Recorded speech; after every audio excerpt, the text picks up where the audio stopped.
এটা ফিজিক্সের মডেল তাই না? তোমরা কি করেছো যদি একটু বলো, কি করেছো তোমরা? এটা হচ্ছে স্মার্ট ট্রানজিট ব্রিজ। আচ্ছা, যারা বয়স্ক আছে, যারা লেবার আছে বা যারা অসুস্থ ব্যক্তি আছে, তাদের তো 1 নম্বর থেকে 2 নম্বর প্ল্যাটফর্মে যেতে হলে কষ্ট করে ওভারব্রিজ পার হতে হয়। আচ্ছা, যারা ইয়াং ছেলেপেলে আছে তারা তো সরাসরি একবারে ট্র্যাক পার হয়ে চলে যায়। কারেক্ট। তো এতে তো মানে ট্র্যাক পার হওয়ার সময় আমাদের ইন্ডিয়াতে দুর্ঘটনার হার ক্রমশ বেড়েই চলেছে। ঠিক বলেছো। তো আর যারা ওভারব্রিজ পার হয়ে উঠছে, যারা অসুস্থ আছে, তাদের পক্ষে কষ্টকর ব্যাপার। তোমরা তাহলে এটা বীরনগর স্টেশনকে টার্গেট করেছো তাই তো? Very good. তো তারপরে ওই ওভারব্রিজটার বদলে এখানে একটা ব্রিজ তৈরি করা যেতে পারে, যার মাধ্যমে মানুষ 1 নম্বর থেকে 2 নম্বর প্ল্যাটফর্মে ডাইরেক্টলি যাওয়া যায়। আচ্ছা, আর যারা লেবার আছে তাদের ভারী মাল বোঝা বা মালপত্র থাকে, তারা সরাসরি এখানে নিয়ে যেতে পারে। হ্যাঁ হ্যাঁ হ্যাঁ হ্যাঁ।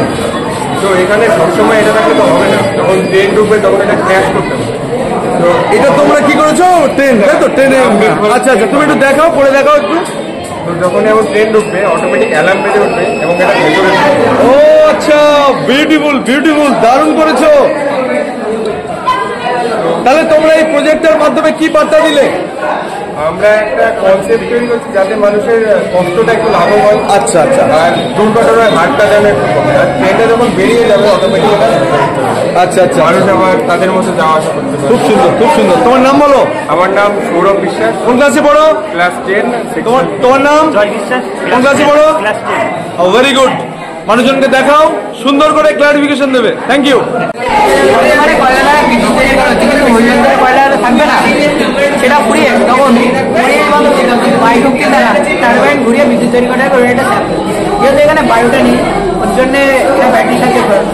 আচ্ছা, তোমার এই যে ফ্যানটা চলছে দেখছি, এটা কি দিয়ে চালাচ্ছ? ব্যাটারি? ব্যাটারি। আচ্ছা, তাহলে এই তোমার মডেলটার মাধ্যমে তুমি কি বোঝাতে চাইছো? আমি এটাই বলতে চাই, যখন ভবিষ্যতে কয়লাটা থাকবে না, হ্যাঁ হ্যাঁ, তখন মানে আমরা বায়ু শক্তির দ্বারাও বিদ্যুৎ তৈরি করতে পারি। আচ্ছা, খুব সুন্দর। ঠিক আছে, তুমি মানুষজনকে বোঝাও। তোমার নামটা কি জানো? আমার নাম সায়ক বিশ্বাস। কোন class? Class 8 C, roll number 28।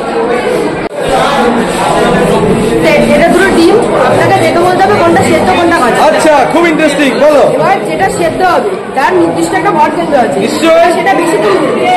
এবার এটা হলো কাঁচা, এটা নির্দিষ্ট করে ভর কেন্দ্র দেবে, তরল। তার জন্য মানে ভিতরে শুধু ঘুরছে, নড়ছে, তাই তো? তরলটা ঘুরছে, ও, এটা বেশিক্ষণ ঘুরছে না।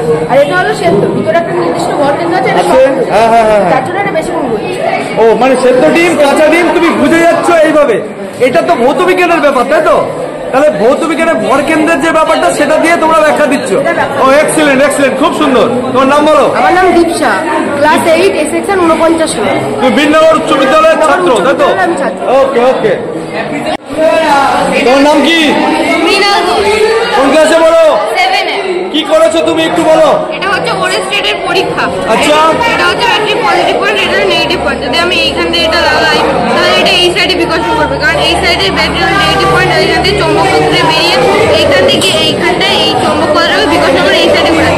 যদি এটাকে আমি আবার উল্টো করে ঘুরাই, তাহলে এটা আবার উল্টো সাইডে ঘুরবে। যদি এটাকে আবার আমি এই সাইডে করে ঘুরাই, তাহলে এটা আবার উল্টো সাইডে। আচ্ছা আচ্ছা আচ্ছা, এই তো ঠিক আছে। তোমরা দুটো এনেছো নাকি? আচ্ছা আচ্ছা আচ্ছা, ঠিক আছে ঠিক আছে, ওকে, দেখাতে থাকো। তুমি কি করেছো? হ্যাঁ আমরা জানি এটা অচম্বক পদার্থ, হ্যাঁ, কিন্তু এর মধ্যে লোহার যৌগ আছে যার ফলে চৌম্বককে আকর্ষণ করে। আচ্ছা, যেমন কপার, নিকেল ইত্যাদি। আরে বাবা, খুব সুন্দর। আচ্ছা, এটা অচম্বক পদার্থ, তাই তো? এটা চৌম্বককে আকর্ষণ করে। আচ্ছা, কৃষ্ণের কাঠি, হ্যাঁ হ্যাঁ, এটা চৌম্বক আকর্ষণ করছে না। আচ্ছা। এর মধ্যে কিছু ফেরিক অক্সাইড আছে। হ্যাঁ হ্যাঁ, যখন এটা পোড়াবো তখন এটা বিচ্ছুরিত হয়ে আয়রনে পরিণত হবে, তখন চৌম্বককে আকর্ষণ করবে। খুব সুন্দর। দেখাও, মানুষজনকে দেখাও। তোমার নামটা কি যেন?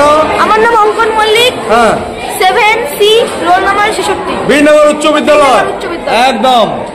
নেক্সট, তুমি কি করেছো বলো? আমরা জানি স্যার, আমরা জানি যে চুম্বক শুধুমাত্র চুম্বক পদার্থকে আকর্ষণ করে, কাঠকে আকর্ষণ করতে পারে না। আচ্ছা। কিন্তু কাঠের ভেতর দিয়েও কাজ করতে পারে। আচ্ছা, ও আচ্ছা, খুব সুন্দর, দারুণ। এটা বাচ্চারা খুব মজা পাবে। Thank you. তোমার নাম বলো? আমার নাম ঈশান বিশ্বাস, আমি বিনগর উচ্চ বিদ্যালয়ের ছাত্র।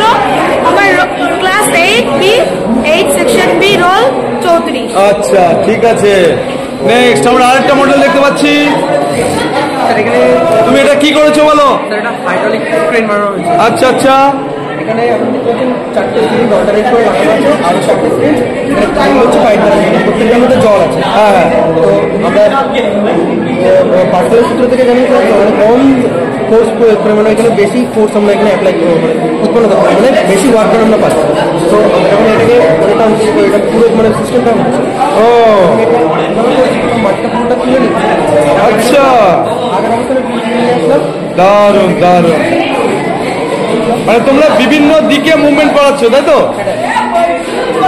মানে এটা হচ্ছে প্রেসারেই তাই তো সবকিছু? ও খুব সুন্দর। তোমার নাম বলো? আমার নাম বিভাস মন্ডল, কোন ক্লাসে পড়ো? আমি ক্লাস 11-এ পড়ি। Thank you thank you. সবাইকে সুন্দর করে দেখাও। আচ্ছা আমরা সব থেকে সেরা আছে। ও তো ভালো ছেলে, আমাদের ভালো ছেলে। আচ্ছা এটা কি করেছো? একটা 3D হলোগ্রাম তাই তো? এই তো হলোগ্রামের অ্যাক্টিভিটিস আমরা দেখতে পাচ্ছি, খুব সুন্দর। এটা মোবাইল নিয়ন্ত্রণ? আচ্ছা ঠিক আছে ঠিক আছে। আচ্ছা তোমরা কি বলতে পারবে এখানে ওটা দেখেছো কত ডিগ্রি অ্যাঙ্গেলে?